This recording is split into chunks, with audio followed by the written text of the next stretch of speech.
Hi everyone, how are you? Let's start current affairs class 19 सितंबर 2020। 19 सितंबर 2020 के संदर्भ में हम करंट अफेयर्स को देखें तो क्या क्या आते हैं। रिमेंबर, इंडियन रेलवे ने कहा है कि कोविड के दरमियान भारतीय रेल के 336 कर्मचारी डेथ कर गए कोविड की वजह से। समझ में आई बात? इंडियन रेलवे के 336 स्टाफ कोविड पीरियड में ड्यू टू कोविड डेथ कर गए। सोचनीय बात है। अब आइए, I am talking about solar power project. ध्यान दीजिएगा, सोलर पावर प्रोजेक्ट, सौर ऊर्जा, ठीक है, उपक्रम के संदर्भ में देखें तो मुख्यमंत्री कृषि आय बढ़ोतरी योजना एक योजना है। ठीक है, मुख्यमंत्री कृषि आय बढ़ोतरी योजना जो कई राज्य चला रहे हैं।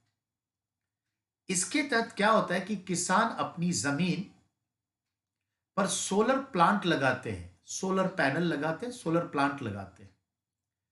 उसमें 50% सब्सिडी सोलर प्लांट लगाने के लिए भारत सरकार के थ्रू जो पैसा आता है तो स्टेट गवर्नमेंट देती है, और सोलर प्लांट का जो भी खर्च हुआ उसका 50% किसान पे करता है। और 1 एकड़ के 2/3 भाग में इसे लगाया जाता है, और 1/3 भाग पे नहीं लगाया जाता, और वो जमीन एक्वायर कहलाएगा 1 एकड़। 1/3 में आप खेती कर सकते हैं, और जो 2/3 पे सोलर प्लांट लगा है उसको इतने 3 मीटर के हाइट पर लगाया जाता है कि नीचे भी कुछ खास फसलों की खेती हो सकती है। और उस प्लांट के जो 1 एकड़ जमीन है उसका 25 वर्षों का किसान के साथ और गवर्नमेंट के साथ लीज का कॉन्ट्रैक्ट होता है, कॉन्ट्रैक्ट। और पर ईयर 1 एकड़ का 70 से 80 हजार रुपए रेंट दिया जाता है। और ये जो फिर बिजली प्रोड्यूस होती है उसको नेशनल ग्रिड में या जो local grid supply of electricity का है उसमें कनेक्ट कर देते हैं, और उसकी जो भी इलेक्ट्रिसिटी प्रोड्यूस हुआ उसकी कीमत किसान को दिया जाता है। समझ आई बात? तो एक पार्ट दिया जाता है, लेकिन जमीन का तो किराया आया ना। तो जमीन का किराया आया, 25 साल का लीज है, 70 से 80 हजार 1 बीघे का है। जनरली 40, 50, 55, 60 हजार तक मैक्सिमम किसान कितना भी काम करे तो इतना उठा सकता है, इससे ज्यादा नहीं। आपको 70 से 80 मिल रहा है कोई काम किए बगैर, और फसल भी फिर ले सकते हैं आप थोड़ी बहुत, तो अच्छा है। इसका पायलट प्रोजेक्ट उजवा गांव है हमारे दिल्ली में, एनसीटी दिल्ली में, वहां पर हुआ है। इसी तरह से पायलट प्रोजेक्ट राजस्थान में भी चल रहा है और हमारे बिहार में भी चल रहा है। ये ध्यान में रखना है, तो it is very important. Next, इसमें 110 किलोवाट ऊर्जा पैदा होगी जिसे किसान सरकार को बेचेंगे, और ये ग्रिड से जुड़ जाएगा। जमीन का किराया 80 से 90 हजार रुपए, जमीन 25 वर्ष के लिए कॉन्ट्रैक्ट पर सरकार के साथ लीज के साथ कॉन्ट्रैक्ट हो जाएगा। बिहार के पूसा में, राजस्थान के जोधपुर में इस तरह के पायलट प्रोजेक्ट शुरू हो चुके हैं। अब मैं जो बात कर रहा हूं ये भी इन्वायरमेंट का अच्छा सवाल है। क्या? तो देश के 8 समुद्री तट, ध्यान दीजिएगा, देश के 8 समुद्री तटों को ब्लू फ्लैग का प्रमाण पत्र मिलने वाला है। और 1985 में कोपेनहेगन में डेनमार्क की एक फाउंडेशन फॉर एनवायरमेंटल एजुकेशन संस्था है जो दुनिया के neat and clean and security provided सी कॉस्ट जो होता है उसको वो ब्लू फ्लैग का एक सर्टिफिकेट देते हैं, और जिससे टूरिज्म बढ़ता है, अट्रैक्शन बढ़ता है। तो भारत सरकार ने भी अब सोचा है और शुरुआत में ऐसे 8 सी कॉस्ट की पहचान की है, जिसके लिए ब्लू फ्लैग लेने की बात की गई और सिफारिश की गई है। NEET and clean and security and good maintenance को ध्यान में रखकर। तो देखिए, एक है हमारा शिवराजपुर गुजरात में, गोल्डन कोस्ट उड़ीसा में, कप्पाड़ केरला में, और ऋषिकोंडा आंध्र प्रदेश में, ठीक है। उसी तरह से पाडुबारी, ठीक है, कर्नाटक में, और दमन दीव में भी, और अंडमान निकोबार में भी कुछ ऐसे हैं सी कोस्ट जिसके लिए हम ब्लू फ्लैग लेने जा रहे हैं। तो ब्लू फ्लैग बहुत इंपॉर्टेंट है, ठीक है। अब आगे बात करते हैं। अब समझिए, उत्तर प्रदेश की बात करें तो यहां से यह सवाल बनेगा उत्तर प्रदेश के लिए भी, और बाकी शहरों के, बाकी के लिए तो नहीं, लेकिन यूपी के पीसीएस या अदर एग्जाम्स के लिए आएगा। गौर से सुनिएगा, उत्तर प्रदेश। उत्तर प्रदेश में अभी हमारे जो डेप्यूटी चीफ मिनिस्टर हैं केशव प्रसाद मौर्य हैं, और उन्हीं से वार्तालाप के दरमियान उन्होंने जो डिक्लेयर किया वो चीजों को हम कह रहे हैं। उत्तर प्रदेश में कई तरह के विशेष सड़कें बन रही हैं और बनेंगी भी, स्पेशल रोड। क्या? तो प्रदेश के जो ख्याति लब्ध साहित्यकार हुए, कथाकार हुए, उनको सम्मान देते हुए उनका जो गांव है या शहर है या कस्बा है, जो उनका घर है, उनके घर तक उन्हीं के नाम की सड़कें जाएगी। कहने का मतलब है, गांव गांव तक तो पक्की सड़कें पहुंचानी ही है। तो हम अगर देखें कि इस गांव के फलाने कथाकार बहुत अच्छे रहे, मान लीजिए आचार्य रामचंद्र शुक्ल, बस्ती गांव, बस्ती डिस्ट्रिक्ट के नवगांव में पैदा हुए। अब नवगांव में सड़कें बननी है, या कोई सड़कें बनी हुई है, अब उसकी रिपेयरिंग होनी है, तो उस सड़क को हम एक नाम दे दें, आचार्य रामचंद्र शुक्ल पथ। अच्छा रहेगा, गर्व भी महसूस होगा वहां के लोगों को, और काम भी बन गया। यह होना चाहिए। तो अच्छी सोच है। तो विशेष सड़कों के तहत जो जाने माने साहित्यकार हुए, कथाकार हुए, उनके नाम की सड़कें उनके घर तक जाए। वर्तमान में राष्ट्रीय और अंतर्राष्ट्रीय जो खिलाड़ी रहे हैं उत्तर प्रदेश के, ठीक है, और मेजर ध्यानचंद विजय पथ के तौर पर ये जाएगा। याद रखिएगा, मेजर ध्यानचंद विजय पथ, ये अंतर्राष्ट्रीय खिलाड़ियों के घर तक जाएगा। उस पथ का नाम होगा मेजर ध्यानचंद विजय पथ, क्योंकि वो झांसी से थे, वहीं पर खेलते थे, वहीं पे, तो झांसी यूपी में है। Uttar Pradesh board high school, intermediate school के जो छात्र हैं, जो मेधावी छात्र होंगे, ब्रिलियंट, जैसे कोई 12th का एग्जाम दिया, कोई 10th का एग्जाम दिया, हाई स्कूल का दिया और 12th का एग्जाम दिया, इंटरमीडिएट का, और वो टॉपर रहा, सपोज करिए वो टॉपर रहा, वो किस गांव का है, कहां का है, तो उसके नाम से एक रोड बनेगा। क्या बात है, अच्छा कंपटीशन है, गुड आइडिया। अब आइए हमारे उत्तर प्रदेश बोर्ड के संदर्भ में जो है, तो बनेगा तो, लेकिन उसमें क्या होगा, डॉक्टर एपीजे अब्दुल कलाम पथ कहलाएगा। तो उसके गांव तक स्पेशली रोड जाएगा, लेकिन उसे क्या कहेंगे, डॉक्टर एपीजे अब्दुल कलाम पथ। पथ यानी मार्ग। जो शहीद सैनिक हैं, जो यूपी से बिलोंग करते हैं, उनके गांव तक जाने के लिए एक पथ होगा, जय हिंद वीर पथ। तो जय हिंद वीर पथ बनेगा, शहीद सैनिकों के गांव तक जो सड़कें जाती है। अच्छा सोच है, गुड। अब आइए, अब हम बात कर रहे हैं, एक किताब आई है, Jinnah his success, players and role in history. Jinnah his success, players and role in history. Writer हैं इसके, जिसका नाम है इश्तियाक अहमद। इश्तियाक अहमद, इसी किताब से जिक्र आता है कि जिन्ना नास्तिक थे, इनकी पत्नी एक गैर मुस्लिम महिला थी, पारसी महिला थी, और रतीबाई पेटिट इनकी वाइफ का नाम था। इनसे उनकी एक पुत्री हुई, जिसका नाम था दीना वाडिया, और दीना वाडिया भी पारसी युवक से प्रेम विवाह की, और जिन्ना भी प्रेम विवाह ही किए थे, किनसे, रतीबाई पेटिट से। बहुत कहानी है। उनके दादाजी जो थे हिंदू थे, शाहूकार थे। पर इस सवाल से कोई लेना दे नहीं है।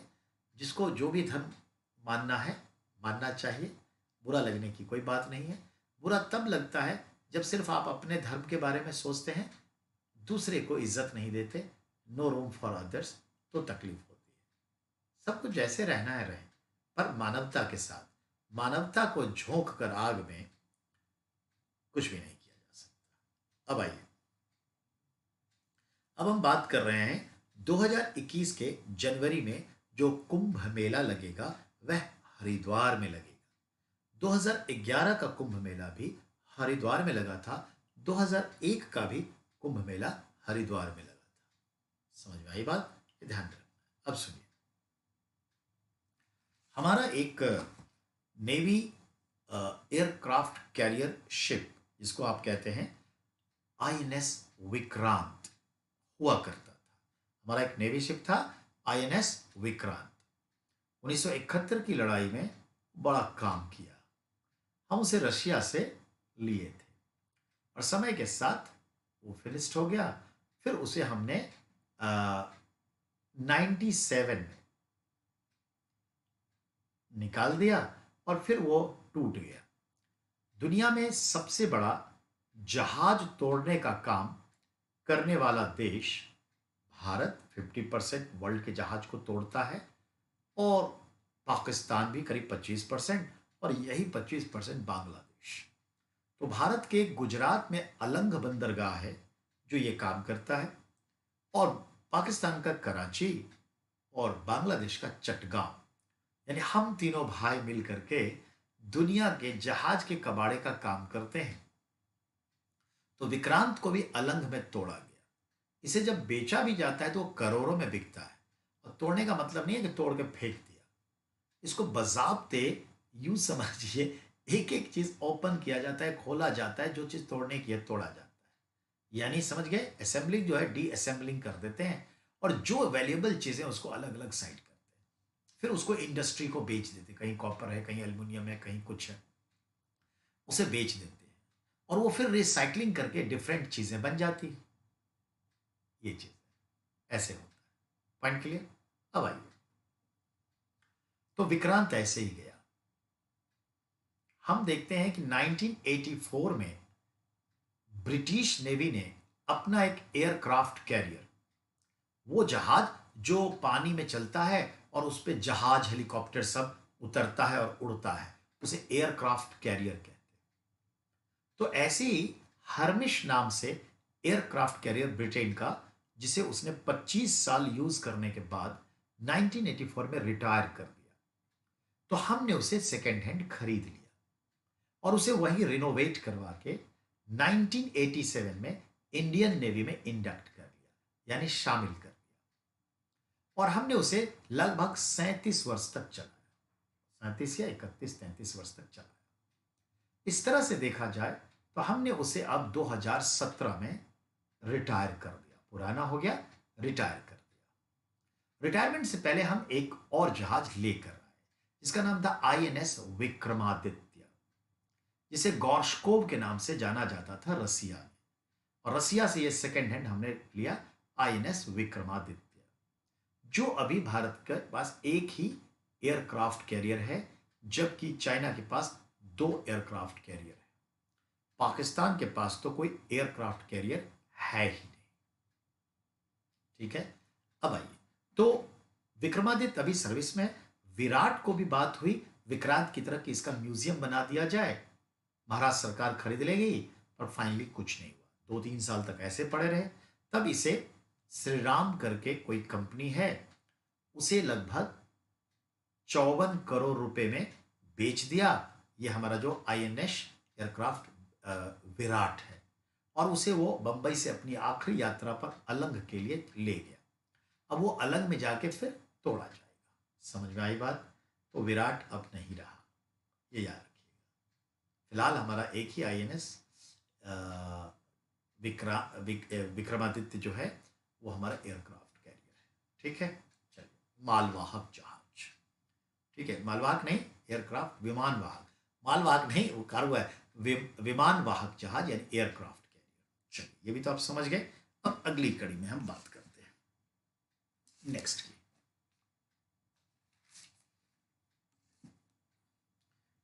अब हम बात करें विदेशी मुद्रा भंडार 11 सितंबर को थोड़ा घटकर 541.660 अरब डॉलर पर आ गया, जिसके पीछे विदेशी मुद्रा परिसंपत्तियों में कमी आना था, जबकि स्वर्ण भंडार तो बढ़ा ही है।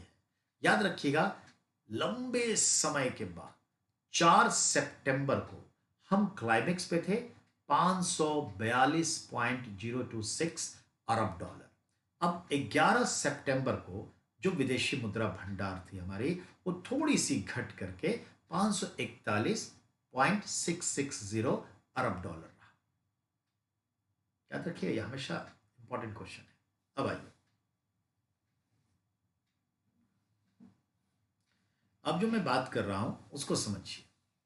इंडियन रेलवे ने एक सुविधा दी है कस्टमर को, अपने ट्रैवलर को, कि जब आप इंडियन रेलवे में सफ़र करते हैं तो आप इंडियन रेलवे के कैटरर को जो खाना देते हैं, खाना मंगाते हैं, तो खाना कितने प्यार से बनता है, कितने हाइजेनिक क्लाइमेट में बनता है, उसे आप अपने मोबाइल पर देख सकते हैं। यानी रेलवे के जो किचन है, आईआरटीसी की जो किचन है, उसे देखा जा सकता है। तात्पर्य ये है कि उसे देखा जा सकता है। पर कैसे? तो आईआरसीटीसी का वेबसाइट आप अपने मोबाइल पर ओपन करिए और फिर उसके बाद वहां किचन लिख दीजिए, तो पूरी तस्वीर किचन की आ जाएगी और आप देख सकते हैं किस तरह से खाना पकता है, क्या माहौल है, और उसके अकॉर्डिंग आपको एक बिलीफ सिस्टम डेवलप होगा और फिर यह विशुद्ध रूप से आप रेलवे का खाना खा सकते हैं विश्वास बहाली के लिए। और रेलवे के अकॉर्डिंग ये देखिए कि जहां खाना पकता है, एक तो दिल्ली में किचन है और एक लखनऊ, कानपुर वगैरह में किचन स्थापित हो रहा है। तो ध्यान में रखना है, पेंट्री कार वाले में ऐसा कुछ नहीं है कि पेंट्री कार में जो चल रहा है उसमें कुछ ऐसा नहीं है। ठीक है, याद रखिएगा। अब खाना का संदर्भ समझिए।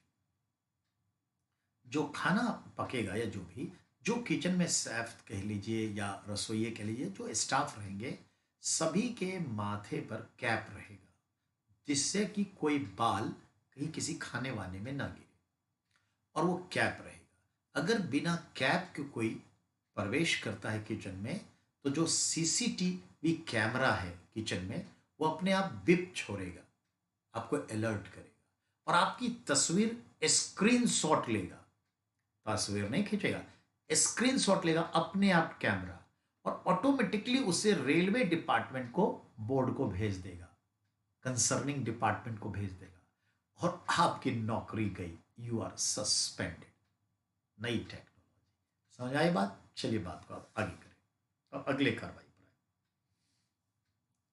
अब जैसा कि जानते हैं, 19 सितंबर 1960 को भारत और पाकिस्तान के बीच सिंधु नदी जल समझौता हुआ, जिसके तहत उत्तर और दक्षिण के क्रम में सिंधु, झेलम, चेनाब, सिंधु, झेलम, चेनाब, इन तीन नदियों का पानी पाकिस्तान इस्तेमाल करेगा। लेकिन इस पर बांध बांध बनाया जा सकता है, भारत के हिस्से में जो है वहां बांध बनाएगा।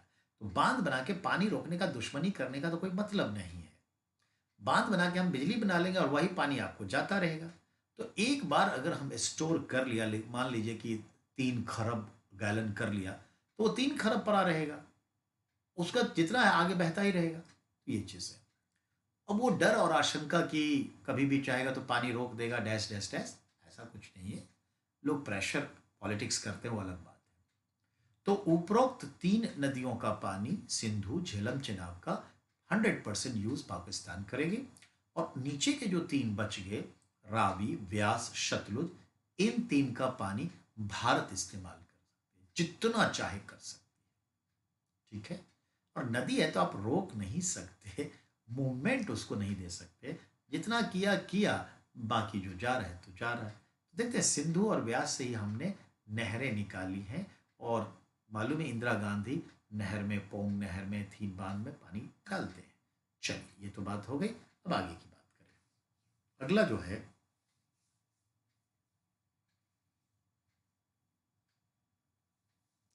United nation sustainable development goal 2020 को ध्यान में देखें तो युवा कैबिनेट में भारत के 18 वर्षीय उदित सिंघल जो है शरीक हुए। यूनाइटेड नेशन जो है देखा जाए तो सस्टेनेबल डेवलपमेंट गोल के संदर्भ में कि कैसे इस गोल को प्राप्त करें, वो यंग जनरेशन की भी सोच को शामिल करता है। इसलिए 17 यंग जनरेशन के यूथ को भी मिला के कमिटी बनी है। इन 17 में एक हमारे भारत के 18 वर्षीय जो है व्यक्ति हैं, इनका नाम उदित सिंघल है। तो ये मायने रखता है। अब आइए अगले पॉइंट पर। जैसा कि आपको मालूम है 20 तारीख के आसपास 19 तारीख को क्या होता है कि संसद में सत्र चल रहा है और एग्रीकल्चर बिल जिसे फार्म बिल कहते हैं उसके अगेंस्ट अपनी बात नहीं रख पाने की वजह से या जो भी चल रहा होगा उसकी वजह से हमारी खाद्य प्रसंस्करण मंत्री हरसिमरन जीत कौर बादल ने इस्तीफा दे दी।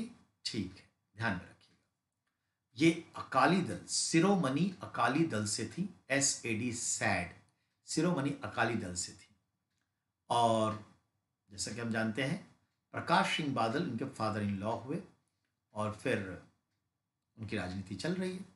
अब आइए 3 विधेयक जो कृषि क्षेत्र से जुड़ा है उस पर मैं हाईलाइट करना चाहूंगा और उसके साथ आज के कार्यक्रम को समाप्त करूंगा। जरा समझिए 3 विधेयक जिसे फार्म बिल कहते हैं कृषि क्षेत्र से जुड़ा है, उसका संदर्भ से पहला है कृषि उत्पाद व्यापार और वाणिज्य विधेयक 2020। कृषि उत्पाद व्यापार और वाणिज्य विधेयक यानी इसमें क्या होगा, प्रोविजन क्या है, किसान एवं किसान व्यापारी राज्य तथा भारत में कहीं भी अपने फसलों की खरीद बिक्री कर सकता है। बिल्कुल सही। यानी मैं एक किसान हूं तो मैं जो फसल उगाता हूं जरूरी नहीं है कि हम लोकल लेवल पे ही करें, भारत में कहीं भी अपने इस फसल को ले जाके हम व्यापार वाणिज्य कर सकते हैं। इसका सीधा सा मतलब है कि जहां टैक्स लगेगा, अब तो कोई रास्ते में टैक्स नहीं लगता, लेकिन अगर हम ट्रेन में लेके जा रहे हैं और अगर 50 किलो से ज़्यादा वजन है, 35 किलो से ज़्यादा वजन है, तो उस पर जो टैक्स लगेगा वो तो लगेगा, पेनल्टी लगेगी, वो अलग बात है। पर आप ले जा सकते हैं, आपको नहीं रोक सकता। ये फ्रीडम है। इस पे मैं पूरा एक वीडियो मैं कोशिश करूंगा कल आप लोगों को, क्योंकि बहुत डिमांड आ रहे हैं, बच्चे बोल रहे हैं सर इस पर आप हमें इसका प्रो एंड कॉन्स क्या है बताइए, तो मैं उस पर एक वीडियो जारी करूंगा जल्दी, क्योंकि बच्चों का सवाल आ रहा है।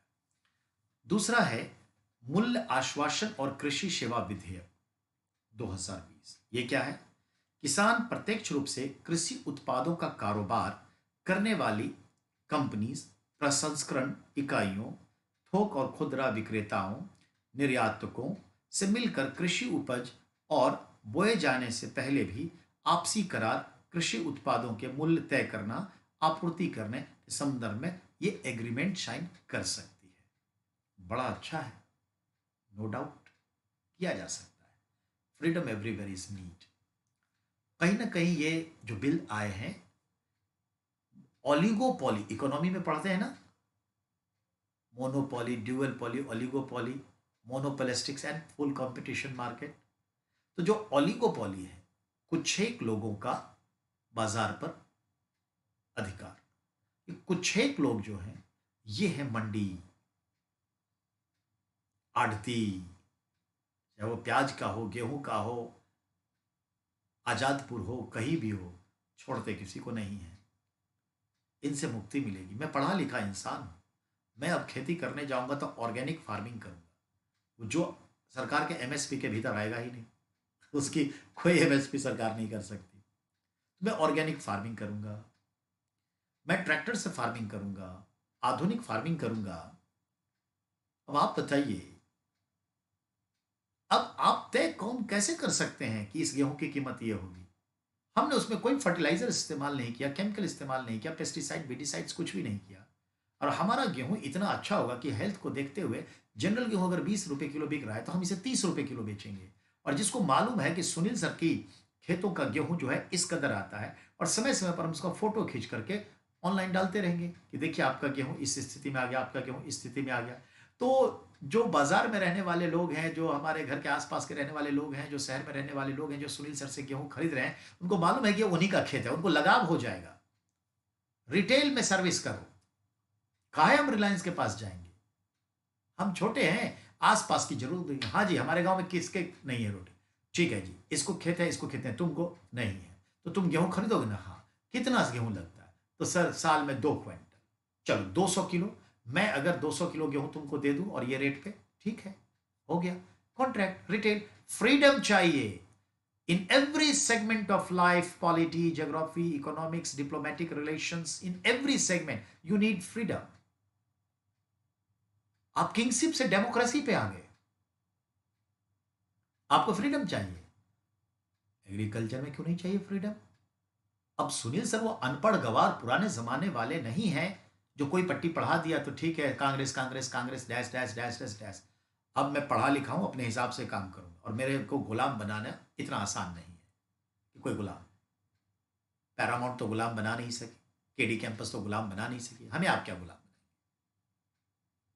समझ में आई बात? दैट मीन्स सिंपल सी थ्योरी, बदलाव तो संसार का नियम है। ओलिगोपॉली से आप फुल कंपटीशन मार्केट में आ रहे हैं, अगर आप डरेंगे तो गए। समझ में आई? पर इस पे हम स्पीच देंगे आपको, दोनों अच्छे बुरे दोनों बताएंगे। मिनिमम सपोर्टिंग प्राइस तो रखना ही चाहिए, नहीं रख रहा है तो ये बहुत बड़ी गलती कर रही है सरकार, और दबाव बनाए रखना चाहिए हमारे विपक्ष को, दबाव पूरी रहनी चाहिए ताकि सही फैसले ले। डिक्टेटरशिप नहीं चलना चाहिए। अब आइए, तीसरा जो बिल है, आवश्यक वस्तु संशोधन विधेयक 2020। इसमें जो पुराना प्रावधान था, अब नए प्रावधान के तहत यह हो गया कि अनाज, दलहन, तिलहन, आलू, प्याज, टमाटर, ये सब जो फसलें होती हैं, वो इमरजेंसी गुड्स के तहत। पहले था क्या कि आप एक लिमिटेशन तक ही अपने घर में गोडाउन में फसल रख सकते हैं, नहीं तो आपके ऊपर होर्डिंग का, जमाखोरी का चार्ज लग जाएगा, जेल चले जाएंगे। अब है जितना मन है उतना रख लो, संग्रह कर लो, तब ना रिलायंस अपने लिए ये काम करेगा। किशोर बियानी जी ये काम करने वाले तब रिलायंस करेंगे? बहुत इसके मायने हैं। अच्छा है, 70-80% इट इज गुड। जो कुछ कमियां हैं उसको पूरा करके 100% इसे गुड बनाना चाहिए, तो याद रखिएगा। तो कुल मिलाकर के ये हुआ। एक्चुअली सरकार को करने के लिए कोई काम क्या, सरकार का पूरा काम है एडमिनिस्ट्रेशन करना, मैनेजमेंट करना, सिंक्रोनाइज करना, ये बहुत जरूरी है। तो कुल मिला के हमारी बात ये है कि अब इन सब चीजों को आप जितना चाहे उतना जमा करिए, कुछ नहीं, जब तक कि कोई युद्ध की स्थिति ना आ जाए, अकाल की स्थिति ना आ जाए, तब तक वो बीच में वो कानून बना देंगे कि भैया इतने दिनों के लिए आप जमाखोरी नहीं करेंगे, वरना आप जितना जमा करना हो करिए। ये अच्छा है, बुरा नहीं है। तो चलिए, हमने आज 19 सितंबर तक आपको पढ़ा दिया। अब 20, 21, 22 से लेकर 25, 26 सितंबर तक हम कल इस पे काम करेंगे, और आपको 26, 27 सितंबर तक अप टू डेट कर देंगे। ठीक है, कल हम फिर मिलते हैं आपसे।